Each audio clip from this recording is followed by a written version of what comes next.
Internal, external rotation of the shoulder. Be very careful here. You could actually get somebody hurt doing this if you push their joint just a little too hard. But go ahead and get them to relax their arms. So I'm just going to say relax, relax, relax, relax. I might even make a joke if they can't relax. My joke typically is, how are you on the dance floor?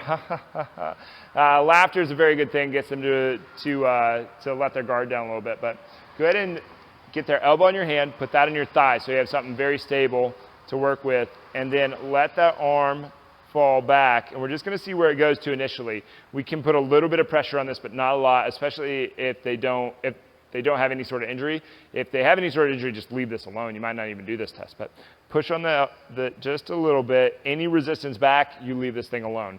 So we've got a pretty decent amount of distance there, and 1 to 5, 5 will mean a lot of movement, 1 will mean hardly any movement. And we're going to talk about how to label this here in a second, but same thing. Switch your hands on your thigh. Let that fall forward into internal rotation. That's about it right there, isn't it? And when this shoulder starts to come up, so like let your shoulder kind of anterior glide. So when that happens, this test is over, okay? You need to keep that shoulder down.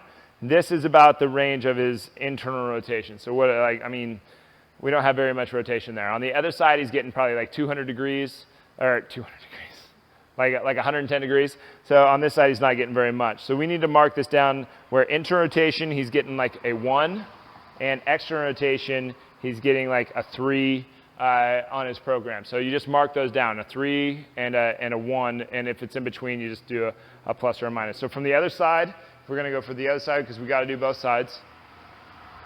We're going to elbow on the hand that's on the thigh to give you some stability. Let that arm fall back. A little bit of pressure is not a bad thing, but don't push hard.